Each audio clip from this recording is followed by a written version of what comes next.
गांव धर्मपुर का सूरज जैसे ही खेतों के पीछे झांकता, गुड़िया अपने घर के आंगन में अपनी दैनिक काम करते हुए माँ की खांसी सुनती।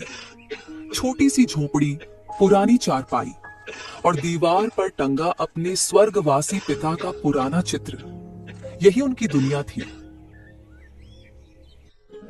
माँ, फिर से खांसने लगी आप। वैद्य जी की दवा तो कुछ काम ही नहीं कर रही।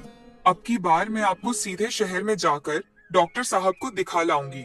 बिटिया, तू कहाँ से लाएगी इतने पैसे? तू तो सुबह से शाम तक मिट्टी की मूर्ति बनाने में ही लगी रहती है। मेरी भी देखभाल करती है। अब और कितना बोझ उठाएगी? माँ, बोझ तो आप हैं ही नहीं। आप तो मेरी जान है। बस आप एक बार ठीक हो जाइए, फिर देखना कैसे हम दोनों खुशी खुशी रहेंगे। तभी दरवाजे पर सीमा खड़ी हुई होती है। वो थी गांव के मुखिया रामबिलास की बेटी। चेहरे पर मुस्कुराहट और अपनापन लिए सीमा गुड़िया और गुड़िया के मां को भीतर देख के वो सीधे भीतर चली जाती है।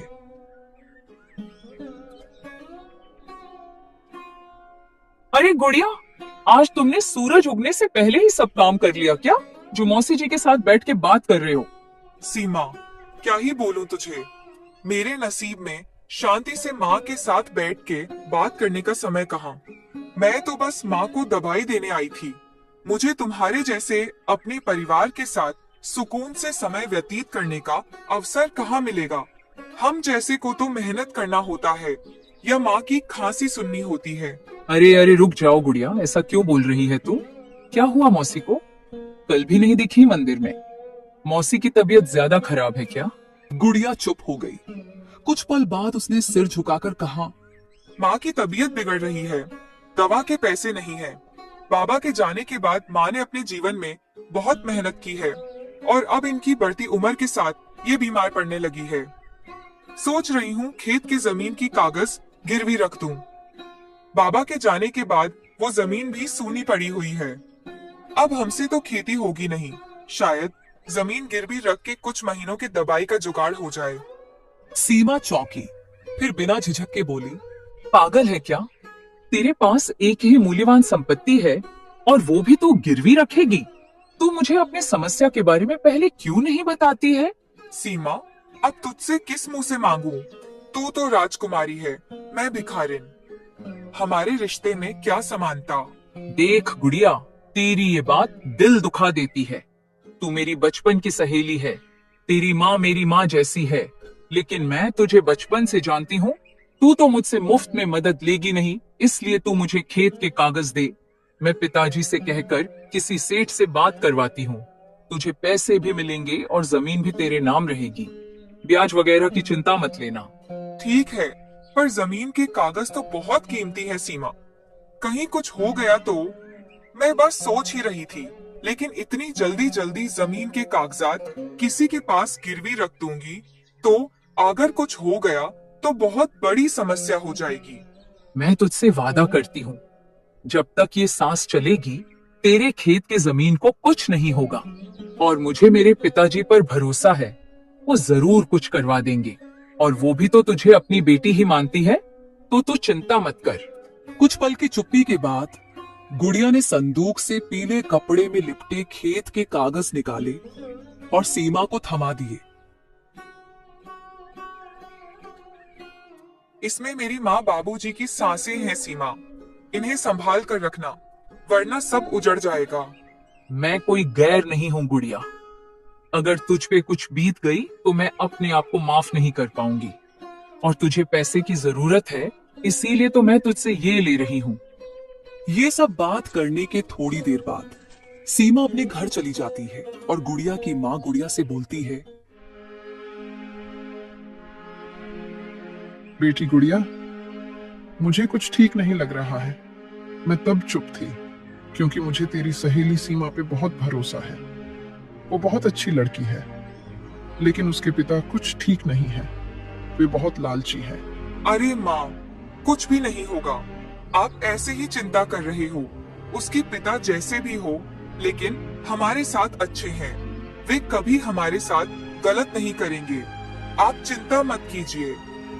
मैं ये सब आपकी दवाई के लिए ही कर रही हूँ। आपकी तबीयत आए दिन खराब होती रहती है। हमें पैसे की जरूरत है माँ।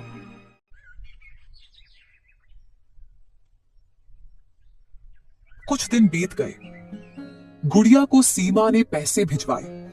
माँ की दवा शुरू हुई। गुड़िया ने सोचा, सच में सीमा तो देवी निकली। वो बचपन से अमीरी में बड़ी हुई है, फिर भी उसने मेरे साथ हमेशा अपनी दोस्ती अच्छे से निभाया है। उसने कभी अमीरी गरीबी में भेदभाव नहीं किया। पर उसी शाम मुखिया रामविलास गांव की एक दुकान में अपने बैठक में बैठे हुए एक आदमी से कह रहे थे, खेत की जमीन की दस्तावेज मिल गए हैं। अब अगले महीने सारे दस्तावेज मेरे नाम के होंगे और फिर वो जमीन हमारी। और मुखिया जी, वो तो आपकी बेटी की सहेली है। राजनीति में कोई सगा नहीं होता और बेटी की भावनाएं वो मेरे कारोबार में आड़े आने नहीं दूंगा मैं।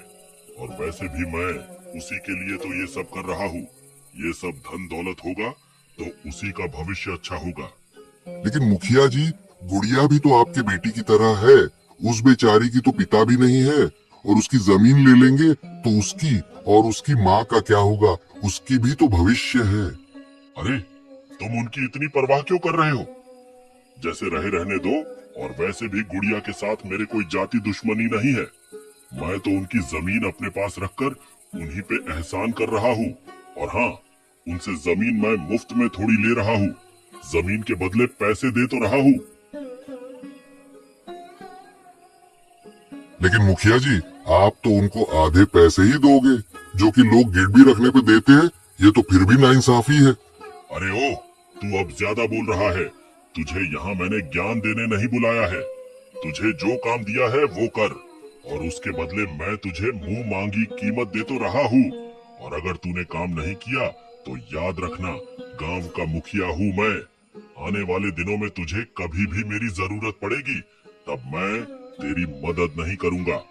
मुखिया की धमकी से वो आदमी चुप हो जाता है और मुखिया की बात मान लेता है, क्योंकि गांव के बहुत से आदमियों की तरह ये आदमी भी मुखिया के एहसान तले दबा हुआ था।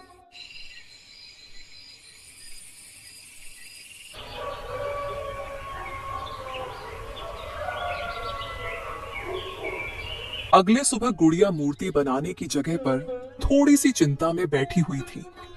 गुड़िया के दिल में एक अजीब सी बेचैनी उठ रही थी।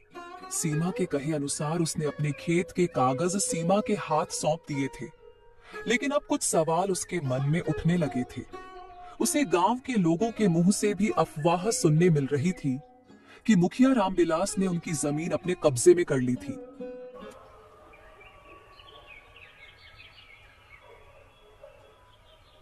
ऐसे ही कुछ दिन बीत जाते हैं और एक दोपहर जब गुड़िया अपने आंगन में अपने बनाई मूर्तियों को संभाल कर रख रही थी, तभी गांव के एक बुजुर्ग मोहन काका उसके पास आए। गुड़िया बिटिया, सुना है तुमने अपने खेत के कागज सीमा के हवाले कर दिए? हाँ काका, सीमा बोली थी कि उसके पिता जमीन को किसी के पास गिरवी रख के मुझे थोड़े पैसे दे देंगे, जिससे मैं अपनी माँ के दवाई का इंतजाम कर सकूं।